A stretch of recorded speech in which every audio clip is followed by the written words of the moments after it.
Hai Bapeton Lover, saya Feldi.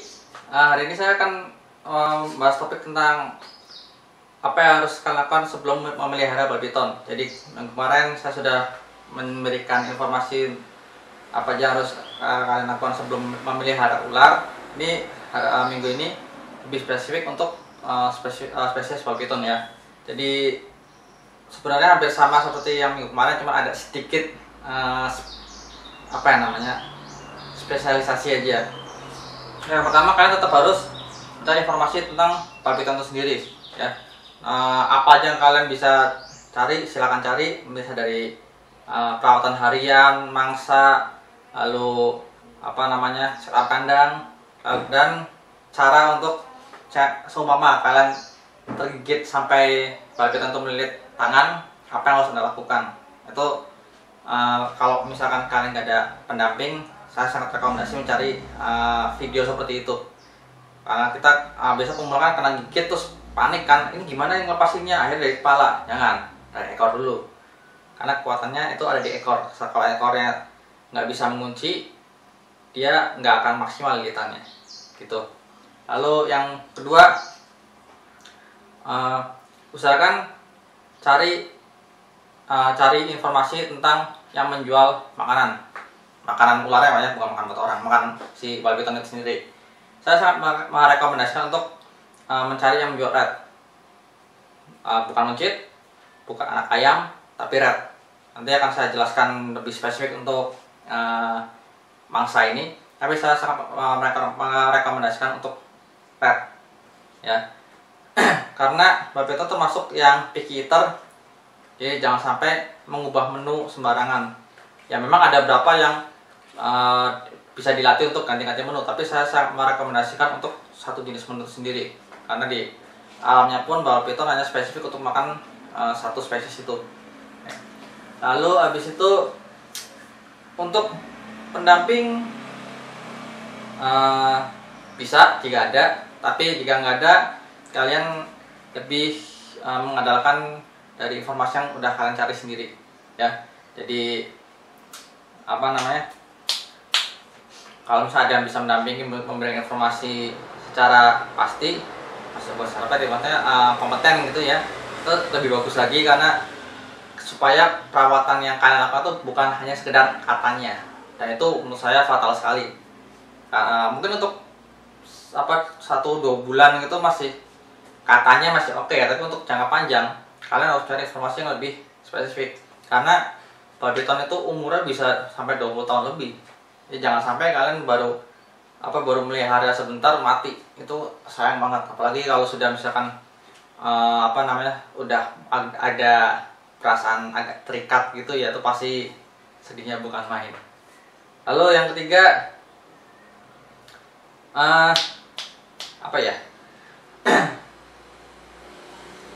jangan mencari informasi yang menggeneralisir. Kelihatannya sepele, tapi saya sangat merekomendasikan yang spesifik. Jadi ambil sama kayak nomor 1. Nah sayangnya untuk yang ketiga ini itu sangat sulit didapatkan dari sumber lokal. Jadi saya merekomendasikan untuk mencari informasi dari artikel breeder luar yang sudah punya nama gitu ya, atau dari forum luar. Itu mereka secara pengalaman mereka jauh lebih bagus dibandingkan dengan sumber artikel yang menggeneralisir semua ular, semua reptil jadi satu bahan gitu. Tapi kalau misalnya lebih spesifik, kalian bakal mendapatkan informasi yang khusus untuk hewan ini. Itu saya sangat merekomendasikan untuk fokus ke situ. Jadi hampir mirip, cuma 1 sama 3, tapi yang ketiga mungkin kalian nggak yang informasi luar itu yang lebih spesifik itu mungkin nggak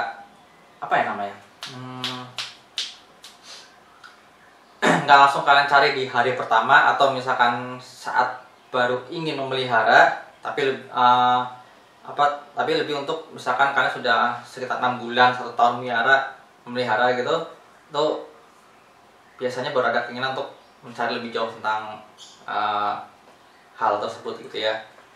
Lalu habis itu tentang asal usul ular, saya harap jika kalian ingin memelihara dalam jangka panjang, pilihlah dari orang yang kompeten atau paham dengan babi piton tersebut. Karena waktu saya melihara babi piton pertama kali, itu babi pitonnya terkenal dengan ular yang gampang pilek dan mudah mati. Dan kenyataannya nggak seperti itu. Kalau misalkan ada yang mendapatkan dia baru melihara babi piton lalu mati, berarti ular itu sudah bermasalah dari awal. Itu udah nggak bisa digugat. Karena buktinya ini koleksi saya normal pertama kali itu umurnya sudah 10 tahun, nggak pernah ada masalah sama sekali. Ya mogok makan wajar, tapi nggak lebih dari itu. Jadi sekuat itu sebenarnya babi piton. Dan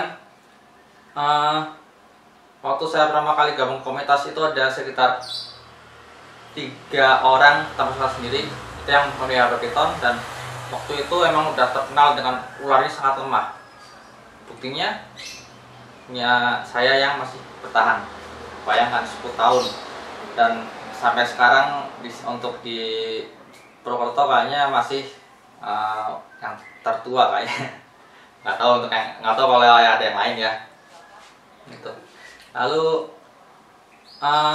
ukuran kandang usahakan jangan terlalu besar. Jadi mungkin kalian mengatakan ular bisa besar nih segala macem. Enggak, babi piton itu maksimal panjang cuma 1,5 meter. Kalian nggak perlu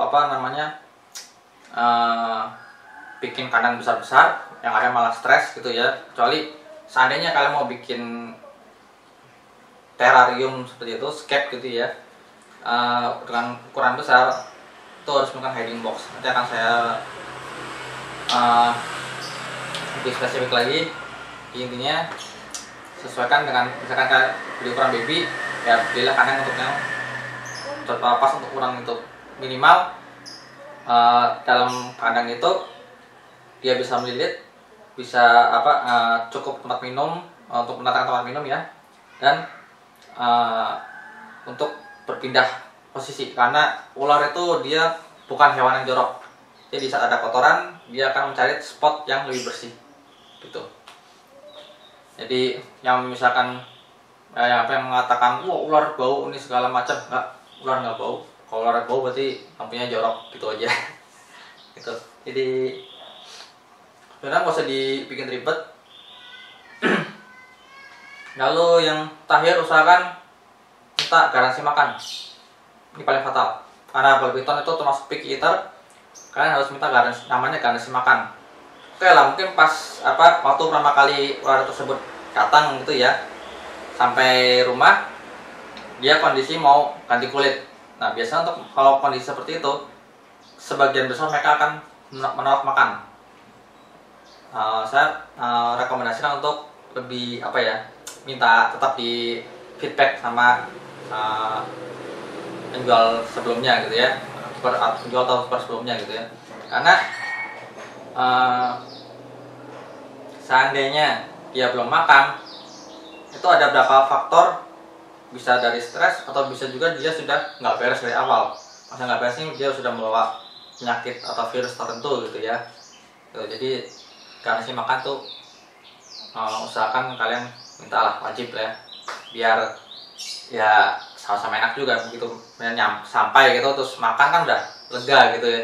Nah terus kalau misalkan tanya ada nggak sih yang mau baru datang dikasih makan langsung dihajar? Enggak.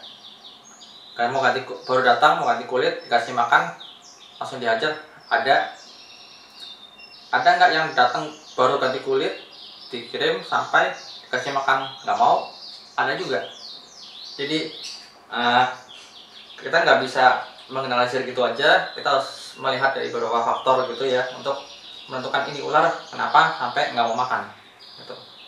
Karena kondisi lingkungan kiper sebelumnya dengan waktu Anda waktu sampai ke lokasi Anda itu mereka paham kok lingkungannya berbeda gitu. Terus situasinya juga nggak seperti biasanya gitu. Ular itu paham dengan kondisi seperti itu. Ya mungkin buat kita sebagai kiper, wah ini baru datang, wah musim kanan selalu diliatin gitu aja gitu ya. Itu buat kita itu hal yang menarik gitu, karena ular yang diimpikan akhirnya datang gitu ya. Tapi buat dia itu stres karena mereka merasa sedang diawasi.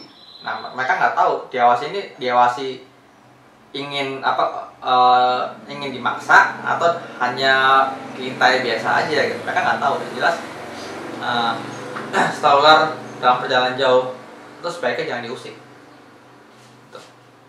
Itu apa ya namanya? Kadang lebih ke ego masing-masing orang sebenarnya ya. Jadi kayaknya memberikan saran secara garis besar itu aja. Terus apa lagi ya? Informasi udah, pakan. Habis itu apa lagi jadi informasi yang lebih spesifik dari web luar atau dari mana gitu, YouTube apa segala macem. Lalu apa lagi? Kesehatan asal usul gitu. Habis itu karena si makan. Kayaknya gitu aja ya.